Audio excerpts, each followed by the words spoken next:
नमस्कार. माय फेवरेट किचनमध्ये आपलं स्वागत आहे. आज आपण वालाच्या शेंगाची भाजी करूया. त्यासाठी अर्धा किलो वालाच्या शेंगा घेतलेल्या आहे. व्यवस्थित मोडून घेतलेले आहे आणि स्वच्छ धुवून घेतलेले आहे. चला तर सुरुवात करूया. कढईमध्ये 3 चमचे तेल गरम करून घ्यायचं आहे. त्यानंतर अर्धा चमचा जिरे मोहरी ॲड करायची आहे. एक मीडियम आकाराचा कांदा बारीक करून आपण तेलामध्ये हलका गोल्डन रंग येईपर्यंत परतवून घेऊया. त्यानंतर हिरवी मिरची आणि लसूण खलबत्त्यामध्ये जाडसर असं ठेचून आपण घेतलेलं आहे. तेलामध्ये व्यवस्थित परतवून घ्यायचं आहे. मसाल्याचा कच्चेपणा जाईपर्यंत परतवून घ्यायचं आहे. त्यानंतर सुके मसाले ॲड करायचे आहे. सुक्या मसाल्यामध्ये आपण हळद, तिखट, धनेपूड आणि गरम मसाला घेतलेला आहे. व्यवस्थित तेलामध्ये परतवून घ्यायचं आहे.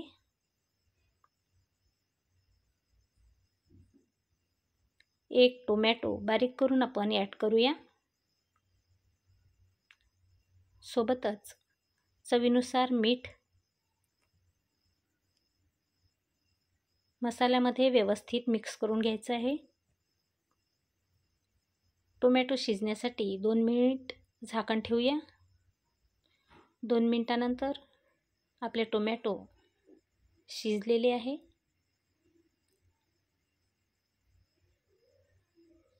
आता आपण त्यामध्ये वालाच्या शेंगा ॲड करायच्या आहे आणि मसाल्यामध्ये व्यवस्थित आपण मिक्स करून घेऊ. ही वालाच्या शेंगाची भाजी आपण अगदी कमी गॅसवर पाणी न घालता शिजवणार आहोत. सर्व मसाले व्यवस्थित मिक्स झाल्यावर झाकण ठेवून भाजी शिजवून घेणार आहोत आणि 2-2 मिनिटांनी आपण पुन्हा परतवून घेणार आहोत. तर 5 मिनिट आपण झाकण ठेवूया. 5 मिनिटानंतर झाकण काढून आपण पुन्हा व्यवस्थित परतवून घेऊया. गॅस अगदी कमी ठेवायचा आहे. आपण भाजीमध्ये पाणी घातलेलं नाही. पुन्हा 5 मिनिटासाठी आपण झाकण ठेवूया. आता आपण बघू शकता आपली भाजी मस्त शिजलेली आहे. अतिशय छान झालेली आहे. खमंग वास येतो आहे. खूपच छान भाजी झालेली आहे.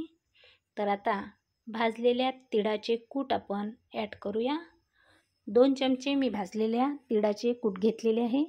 तुम्ही शेंगदाण्याचे कूटसुद्धा घेऊ शकता. व्यवस्थित मिक्स करून घेऊया आणि अर्धा 1 मिनिटासाठी आपण झाकण ठेवून